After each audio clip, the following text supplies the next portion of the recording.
ಏನಂದಿಲ್ಲ ಅವ್ರು ಬಂದ್ರೇನು ಒಂದೆ ಏಯ್ ಹಾ. ನೀಟಾಗಿ ಮಾತಾಡೋದು ಯಾಕೆ ಹಾಕೋತೆ ಕೇಸು ಹಾಕ್ತೀರಾ ಹಾಕ್ತೆ ಕೇಸು ಹಾಕಿ ಅಷ್ಟೇ ಹಾಕ್ರಿ ಹಾ.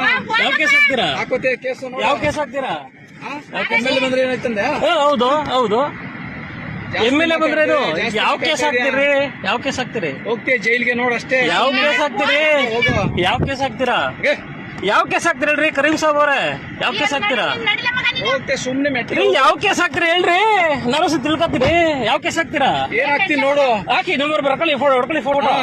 ಹೊಡ್ಕೊಳ್ರಿ ಫೋಟೋ ಹೋಗು ಮೆಟ್ಟಿ ಹೋಗು ಮನೆಗೆ ರೀ ಹಾಕಿ ಹೋಗು. ಯಾವ ಕೇಸ್ ಹಾಕ್ತೀರಾ ನಿನಗೆ ಇಷ್ಟಿದ ಹಾಕ್ತಿರ ಇಲ್ಲಿ ಬಿಸಿಲಂತ ಕೆಲಸ ಮಾಡ್ತಾ ಇಲ್ವಾ ನಾವು ರೀ, ಯಾವ ಕೇಸ್ ಹಾಕ್ತೀರಿ ಹಾ. ಯಾವ ಕೇಸ್ ಹಾಕ್ತೀರಾ ಏನ್ ಕೇಸ್ ಹಾಕ್ತೆ ನೋಡು ತಾವ್ ಹೊಡ್ಕೊಳ್ರಿ ಗಾಡಿ ನಂಬರ್ ಹಾ. ಮರ್ತ್ ಬಿಡ್ತೀರ ಆಮೇಲೆ ಹೋಗು ಮನೆಗೆ ಹೋಗಿ ನಟ್ಟಿಗೆ ಮನೆ ಸೇರ್ಕೋ ನನಗ್ ದಿನ 100 ಜನ ನೋಡ್ತೀನಿ ನಾನು ರೀ ನಿಮ್ ಕೈಲಿ ಕೇಸ್ ಹಾಕಕ್ ಆಗತ್ತ ಧೈರ್ಯ ಇದೆಯಾ ಹೋಗು ಕೇಸ್ ಹಾಕಕ್ ಧೈರ್ಯ ಇದೆಯಾ ಹೋಗು. ಕೇಸ್ ಹಾಕಕ್ ಧೈರ್ಯ ಇದೆಯಾ ಭಾಳ ಜನ ಕಳ್ಸಿದೀನಿ ನಿಮ್ಗ್ ಕೇಸ್ ಹಾಕಕ್ ಧೈರ್ಯ ಇದೆಯೇನ್ರಿ ಕೇಸ್ ಹಾಕಕ್ ಧೈರ್ಯ ಇದೆಯಾ ಯಾವ MLA ಬಂದ್ರೆ ಏನು? ರೀ ಕೇಸ್ ಹಾಕಕ್ ಧೈರ್ಯ ಇದೆಯಾ ಅವರು ಸೈಡ್ ಹೋಗ್ತಾರೆ ನಾವು ಸೈಡ್ ಹೋಗ್ತೀವಿ ಕೇಸ್ ಹಾಕಕ್ ಧೈರ್ಯ ಇದೆಯೇನ್ರಿ ಕೇಸ್ ಹಾಕಕ್ ಧೈರ್ಯ ಇದೆಯಾ ಬಂದ್ರೆ ಏನ್ ತಪ್ಪು ಈ ಕೇಸ್ ಹಾಕಕ್ ಧೈರ್ಯ ಇದೆಯೇನ್ರಿ ಏನ್ ಹೋಗು ಅಂತ ಕೇಳಿ ಹೆಣ್ಮಕ್ಳ ಮೇಲೆ ರೆಸ್ಪೆಕ್ಟ್ ಇಲ್ವಾ ನಿಮ್ಗೆ ಏನ್ ಕೇಸ್ ಹಾಕಕ್ ಆಗತ್ರಿ ಏನ್ ಕೇಸ್ ಹಾಕಕ್ ಆಗತ್ ನೀವು ಕೇಸ್ ಹಾಕ್ರಿ ಫಸ್ಟ್ ಹಲೋ ಕರೀಂ ಸಾಬ್ ಬರ್ರಿ ಇಲ್ಲಿ ಕರೀಂ ಸಾಬ್ ಅವ್ರೆ ಬಾರಾಕ್